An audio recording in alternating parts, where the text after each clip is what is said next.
Sometimes persistence pays off, right? I'm hoping that'll happen today. Hi guys, this is Kenny from Eagle Eye Shooting, and welcome to the Eagle's Nest.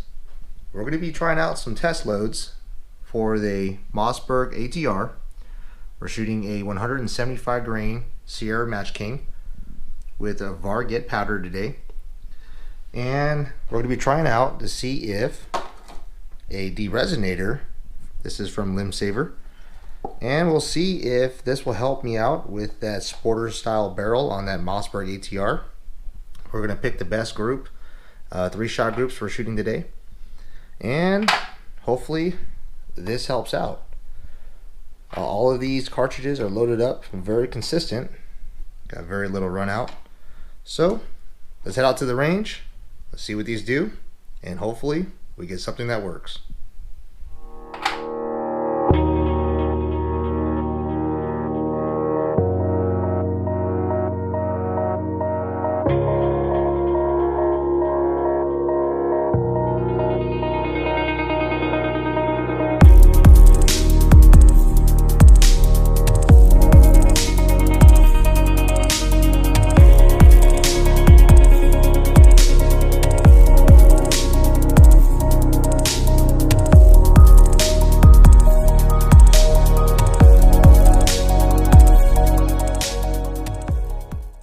So on my previous video, I showed how I pillar and bedded this rifle, and it didn't really improve accuracy whatsoever, maybe slightly in the low development part, but we'll continue on. Hopefully we get something today. We're going to start out with 43.5 grains, 100 yards, aiming on the center target.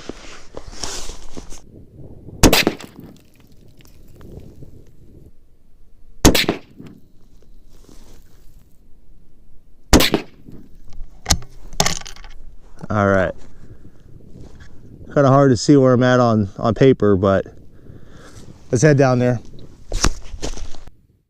All right, that's showing some promise. Let me zoom out, sorry about that. It's a nice little 3-shot group right off the bat. Let me re-zero the rifle and we'll continue on. Re-zero the rifle. Let's go on to 44 grains.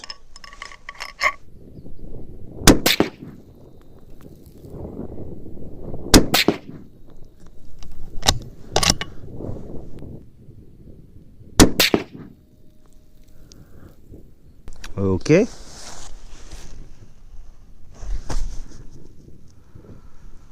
Let's go for 44.5 grains. Go for the top left.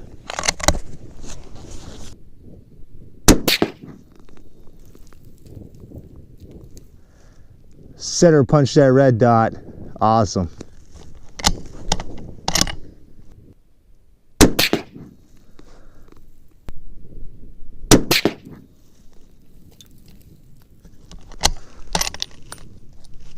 All right, let's go check those out. All right, so we had 43.5 grains here. Then we went up to 44, and I got 2 pretty close to each other. 1 up there, and then 44.5. First shot, almost center punched the bullseye there, and then 2 up here. So, vertical stringing a little bit, maybe I'll revisit this load. We'll probably work with that load, as well as 43.5. That seems pretty promising. So let's get back to the bench. We'll load some more up, come back out here and try out that barrel De-resonator. All right, so we are back out here. Got some rounds loaded up with 44.5 grains of Varget, and you can see here I got the barrel De-resonator on. According to the instructions, if you have a free floated barrel, you want to start 3/4 of an inch away from the muzzle. So we'll start there. We'll shoot the 44.5 grains, and I'll be aiming for the center target. We'll see what kind of improvements this device does make, if any.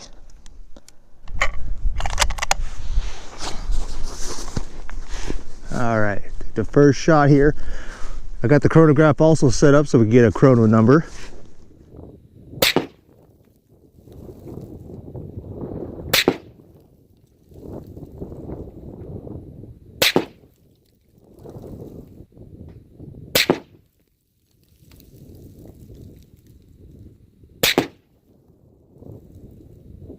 Well, those chrono numbers would have been a lot better if shot 5 wasn't a flyer.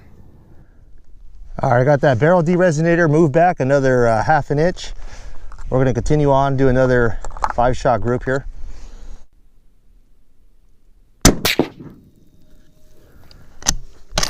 $26.13.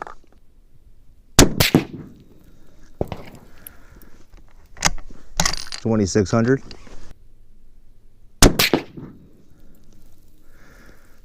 $2,602.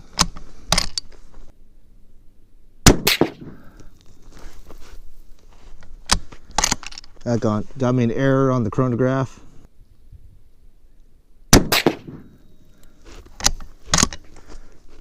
Another error.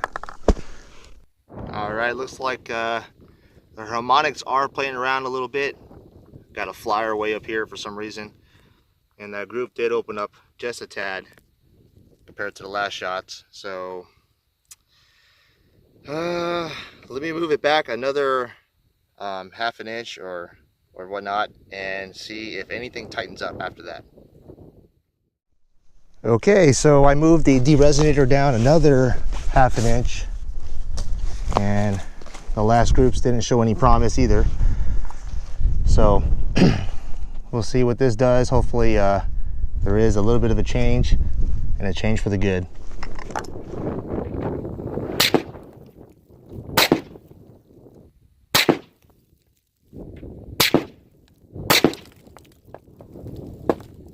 Well, need to adjust the scope a little bit more right, but got 1, 2, 3, 4, and then 5 right off target.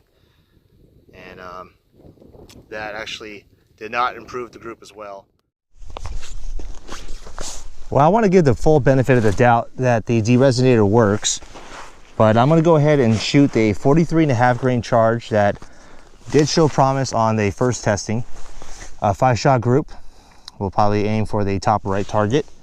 I'll head back, load some more with the 44.5 grains, and still work down the de-resonator until we hit the stock. I marked on the barrel where I stopped, so let's shoot these 5-shot groups, see what these do, head back, I'll load up some more, and then we'll continue on with the de-resonator testing.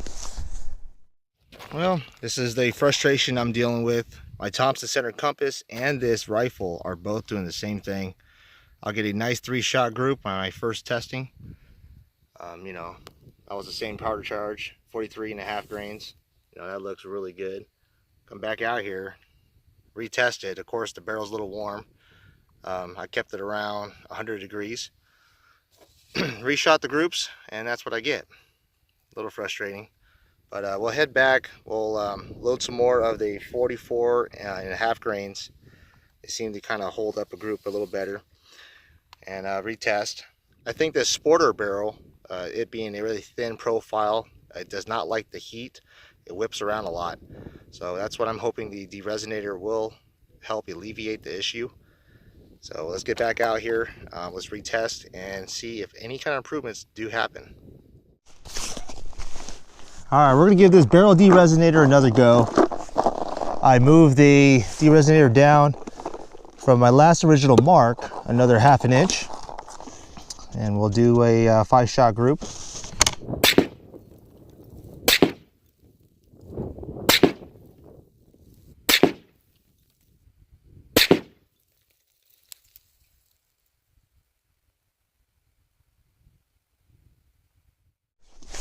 All right, moving further along. Got the de-resonator down another 1/2 inch. And set my scope to head right, about 1 MOA. So shoot another 5-shot group, go for the top left target.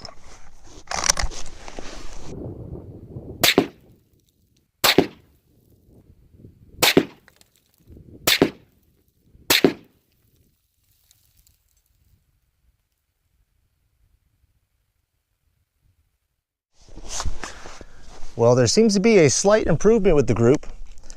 So we'll see if we're heading the right direction. Move it down another 1/2 inch. Go for another 5-shot group. I have a total of 10 shots left, so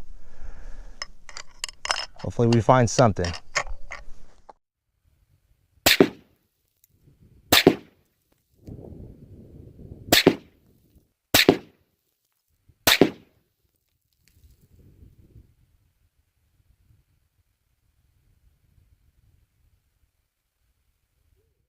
Okay, last 5 shots, and we're pretty close to the actual stock. It's getting pretty girthy right here, but we'll see if this actually helps it a bit more or if it goes worse.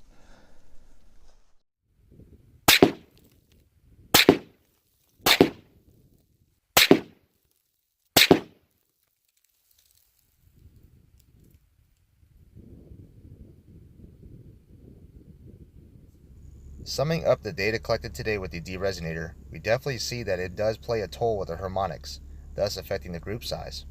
We ended up with under an MOA group with position number 6 being a 710 thousandths inch group. Well, I did not expect a little piece of rubber to make that big of a difference, but it sure has.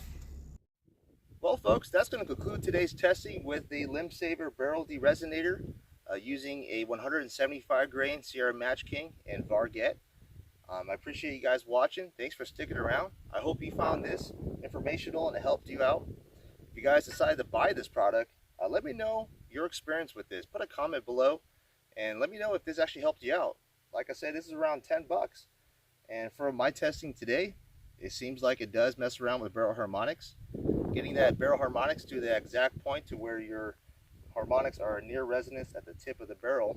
But besides that, this is my continuation of turning this $180 budget rifle and seeing what we could do to make this a precision target shooter. I think my next step I want to do is probably just change out the barrel. So most sporter barrels, this is dealing with harmonics. This is, something that I don't feel like I'm 100% confident on knowing. We'll leave that up to the ballisticians and rocket scientists, of course. But it is the proven fact that if you have more meat around your bore, for instance, a bull barrel, heavy pommel style, or even a barrel that's shorter in length, and the increased rigidity of that barrel helps increase your accuracy. One thing that I thought that this rifle would be a shooter is the fact that this is a 20-inch barrel, so it's a little shorter in length, helping out the rigidity, not to mention the fluting. So the fluting also helps out with that.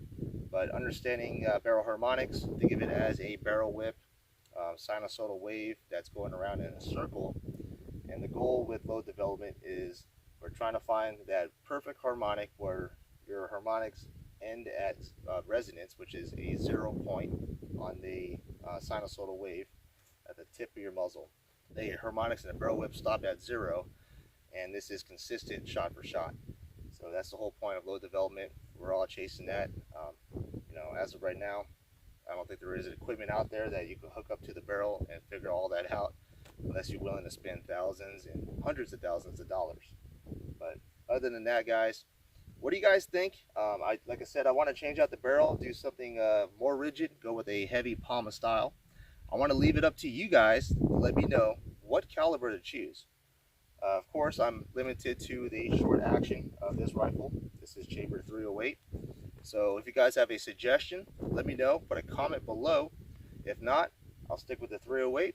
I'll go with a heavy style Palma barrel. I'll show you guys the machining process and how I put this barrel on, and also how I square the action. Well, folks, that's all I got for now. Thanks for sticking around. Thanks for watching. And as always, any comments, suggestions, feedback, put a comment below. And if this helped you out, don't forget to smash that thumbs up button. The subscribe button's right next to it as well. And hit the bell icon. So guys, I'll catch you guys in the next video. Stick around for this series. You're going to like it.